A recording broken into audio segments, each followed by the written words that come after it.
report رضا کرم شہید محترمہ بینظیر بھٹو کے سابق پولیٹیکل ایڈوائزر شیخ ارشد برقی اور ان کے صاحبزادے بیرسٹر ذیشان برقی کی جانب سے گرینڈ افطار ڈنر کا خصوصی طور پر اہتمام کیا گیا،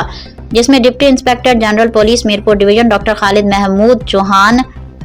ممبر central executive committee Syed Saadat Hussain شاہ جی، ریاست کے ممتاز قانون دان الحاج Chaudhry Riaz Alam, additional S P Raja Nadeem Arif, deputy director M D A Kaleem Jarral, assistant commissioner Samani Syed Kaleem Abbas, chief executive روڈی ہاؤسنگ سوسائٹی ملک باسط شریف، سابق ایڈمنسٹریٹر الحاج غلام رسول، عوامی ممتاز کاروباری اور سماجی شخصیت الحاج صابر حسین مغل، ممتاز سماجی شخصیت Sheikh Sarwar, estate officer municipal corporation Chaudhry Basharat Hussain, inspector control تجاوزات چودھری